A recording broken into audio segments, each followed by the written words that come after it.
Sveiciens visiem! Pastaiga pa mežu. Man ir kapucītis, jo odi nežēlīgi daudz. Jāmācās arī tos mīlēt un pieņemt un pateikties. Bet man reāli kaitina. Bet jā, ir skaista diena. Sveiciens visiem! Gribu mazliet parunāt par tādu lietu kā drosmi. Visi gribam pa lielam izskatīties drosmīgi. Neviens negrib izskatīties bailīgs vai gļēvs. Visi grib izskatīties drosmīgi, stipri, kā filmu supervaroņi. Un rādīt to savu labāko versiju. Un kamēr mēs neesam kaut kādā veidā salauzti dzīvē, mēs arī reāli domājam, ka mēs esam drosmīgi, ka mums vienmēr ir taisnība, ka mēs esam vienmēr pareizajā pusē. Bet Dievs zina, kas ir cilvēks sirdī.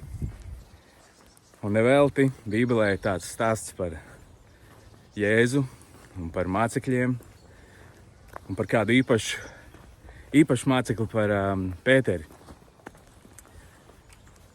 kurš, es domāju, simbolizē lielāko daļu no mums visiem. Apsēžamies. Un viņš ir tāds ļoti pārliecināts, ļoti pašpārliecināts, drosmīgs. Un Jēzus viņu ved tādā ceļojumā. Un Pēterim varbūt nav ne jausmas, kas tas patiesībā ir pa ceļojumu. Viņam liekas, ka viņi iet uzvarēt pasauli. Bet viņam nav ne jausmas, kā patiesībā notiek šī uzvarēšana.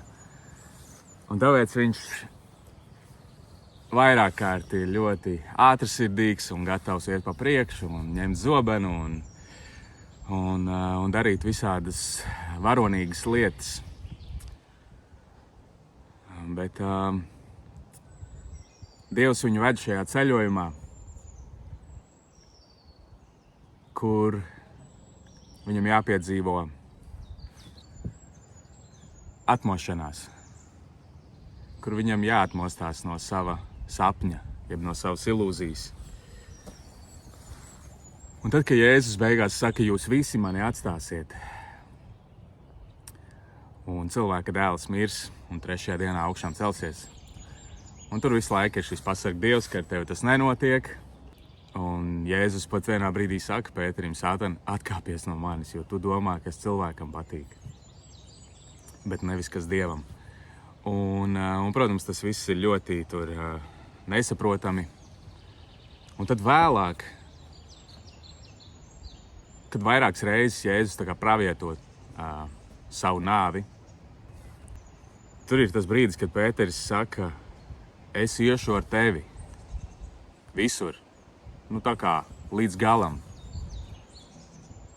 Un Jēzus saka šos vārdus, kad tu mani aizliegsi. Vēl gailis nebūs nodziedājis, kad tu mani aizliegsi un teiksi, ka tu mani nepazīsti. Un Pēteris savā drosmē saka, nē, tā tas nebūs, un vispārēji arī piekrīt, tā tas nekad nebūs. Un tā ir tā galvas drosme, jeb teorētiskā drosme, kur liekas, es eju līdz galam. Jēzu, tu esi mans skolotājs, tu esi Dieva dēls un tā tālāk, es eju līdz galam. Un, protams, tad, kad Jēzus saņem ciet, kad viņu notiesā, tad cilvēki apkārt saka, vai tad, Pēterim, vai tad tu arī nebija ar viņu kopā? Un te ir tas moments, ko varētu teikt, kas ir tāda liekulība. Kur no vienas puses Pēteris saka, es iešu ar tevi līdz nāvei. Tā kā līdz galam.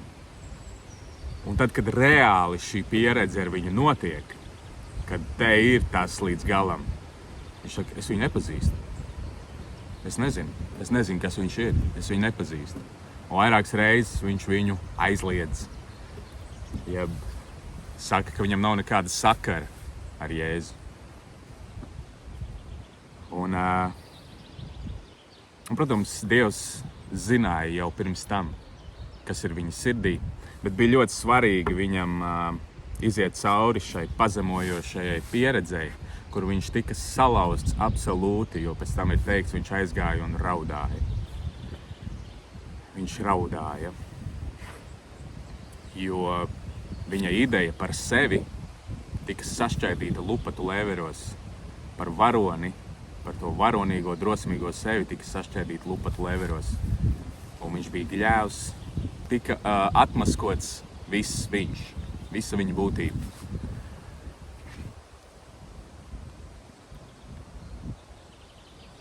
Bet šajā pieredzē